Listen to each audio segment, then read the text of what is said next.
नमस्कार मित्रों, मेरा नाम है विजय शंकर सिंह। आज मैं आप लोगों को एक नए शेयर के बारे में बताना चाहता हूं। फार्मा सेक्टर का शेयर है और पिछले कुछ दिनों से लगातार वो सर्किट पे चल रहा है। कुछ दिन शांत रहता है, फिर सर्किट पे आ जाता है। बहुत ही छोटी कंपनी है, तो उसी के बारे में आज चर्चा करेंगे। वो कंपनी है मित्रों tai chi industry, TYCHEIND। Tai chi industry आज जो है 286 पर क्लोज हुआ है, 20% अपर सर्किट पर है। बहुत छोटी कंपनी है, फार्मा कंपनी है। जैसे फार्मा कंपनियां इस समय अच्छे दौर से गुजर रही हैं, उसमें भी यह कंपनी उसी दौर से गुजर रही है मित्रों।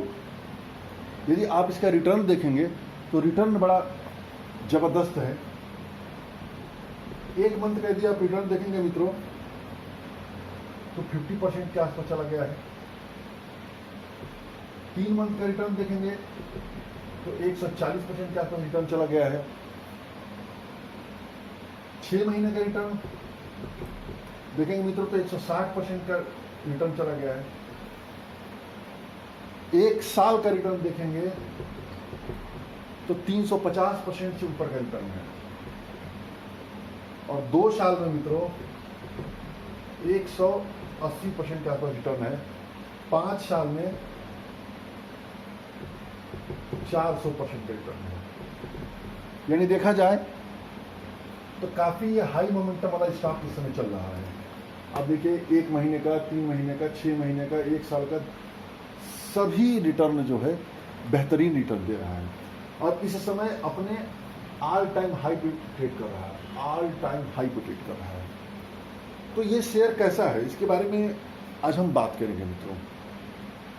तो सबसे पहले तो हम ये जान लेते हैं मित्रों कि ये जो कंपनी है केवल BSE पर लिस्ट है,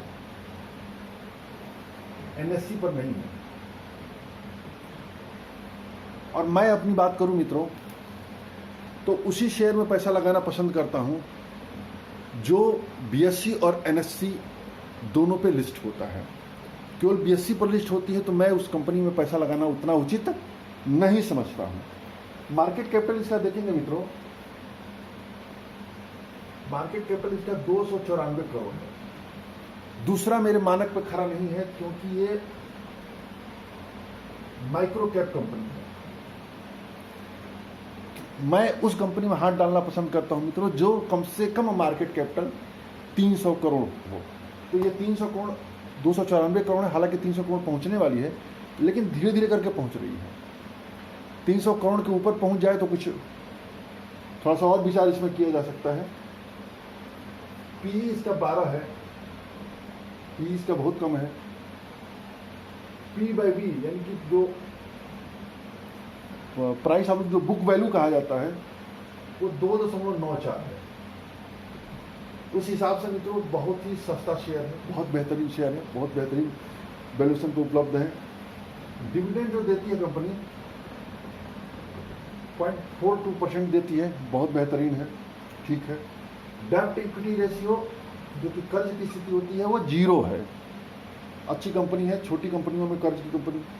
और देखते हैं ROE देखेंगे, क्योंकि एक और मानक होता है ROE, मात्र 12.60 है। ये भी ठीक ठाक है, कम से कम 15% के ऊपर होता तो अच्छा होता। ROCE 17.36 है, ये सही है। रिटर्न ऑन एसेट ROA जिसको हम कहते हैं वो है 10.16, ये भी सही है। और देख लेते हैं, यदि आप देखना चाहते हैं कि कैश फ्लो 3.66 रुपया पर शेयर पैसा कमा लेता है। फ्री कैश फ्लो देखेंगे तो 4.51 रुपया यानी 4.5 रुपया पर शेयर कैश फ्लो है, जो कि कामकाजी मुनाफा एक और मानक कहते हैं EBITDA मार्जिन जिसको हम कहते हैं वो 21.67 है। नॉर्मल है, बढ़िया सर, नॉर्मल का है, बढ़िया है, बहुत बढ़िया है। और पैट मार्जिन जिसको कहते हैं प्रॉफिट आफ्टर टैक्स मार्जिन, वो भी 13.25 है, ये भी बहुत बेहतरीन है। प्रमोटर की जो होल्डिंग है प्रमोटर की होल्डिंग है 61.97 और FII/DII 0 है।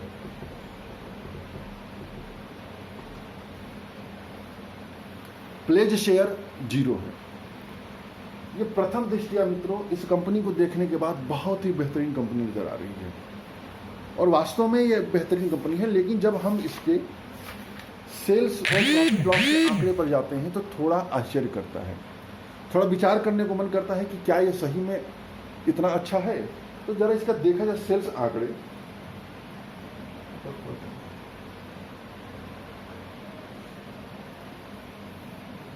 यदि आप इसका 2009 का सेल्स देखेंगे,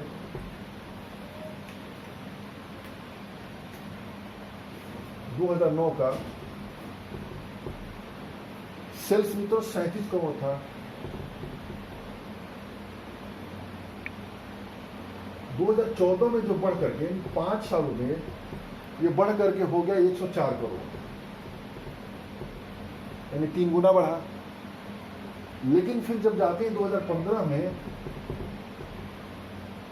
तो ये जो सेल्स था वो बढ़ करके घट करके 64 करोड़ हो गया, यानी सेल्स आधा हो गया 2015 में। फिर 16 में चलिए, 2016 में सेल्स देखेंगे तो 54 करोड़ हो गया, यानी और कम हो गया।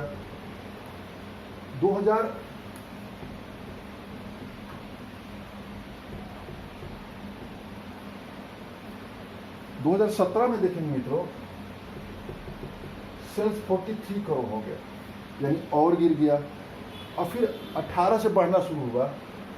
2018 में 52 करोड़ का हुआ और 19 में 54 करोड़ का, और इस साल जो 2020 के जो आंकड़े आए हैं मार्च के, इसमें 74 करोड़ का, यानी सेल्स में देखा जाए तो मित्रों 50% की 40% की सॉरी ऊपर का ग्रोथ है। और यदि प्रॉफिट देखेंगे, लाभ जो कि बहुत बड़ा मानक होता है, तो यहाँ पर देखेंगे 2009 में जो 5 करोड़ था ये बढ़ करके 6 करोड़ हुआ 2014 में। और देखेंगे 2015 में जो जब 64 करोड़ का हुआ था सेल्स, तो प्रॉफिट घट के आ गया 2 करोड़ का, फिर 2 करोड़ गया, यहाँ पे आएंगे 3 करोड़ हो गया, फिर 2018 में 6 करोड़ का प्रॉफिट हुआ, यानी बढ़ना शुरू हो गया। 2019 में 7 करोड़ का, और वर्तमान देखा जाए तो 18 करोड़ का फायदा हुआ है। यानी सेल्स में उतार चढ़ाव है, प्रॉफिट में भी उतार चढ़ाव है, लेकिन चूंकि इस साल बढ़ा है, फार्मा कंपनियों के लिए तमाम अच्छे परिवर्तन हुए हैं। यूएस में भारत के मुफीद कुछ नियम कायदे बने हैं, कुछ समझौता हुआ है। कोरोना वायरस के चलते एपीआई और दवाओं की बहुत भारी डिमांड है, तो ये उसी सेक्टर में काम करती है। उस हिसाब से देखा जाए तो कंपनी अच्छी है। और यदि आप देखें इसका सेल्स ग्रोथ, जो कि आप पीछे के आंकड़े उठाइए, तो ये तो आंकड़ों के हिसाब से था, अब परसेंटेज के हिसाब से देखेंगे तो सेल्स ग्रोथ पिछले 10 सालों में 5% की दर से बढ़ रहा है। उस हिसाब से संतोषजनक ये आंकड़े नहीं है। 5 सालों में 2.91 हुआ है, ये भी संतोषजनक नहीं है।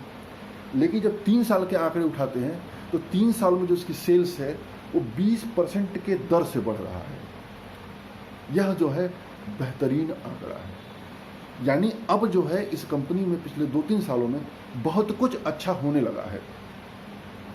और देखें यदि प्रॉफिट ग्रोथ देखा जाए तो 10 सालों में 17% के दर से प्रॉफिट बढ़ा है, 5 सालों में देखेंगे तो 55% की दर से बढ़ा है, और 3 सालों में देखेंगे तो 78.68% की दर से प्रॉफिट बढ़ रहा है। और स्टॉक सीएजीआर देखेंगे, जो शेयर ग्रोथ कर रहा है 10 सालों में ये 29.70% का जो सीएजीआर है वो दे रहा है।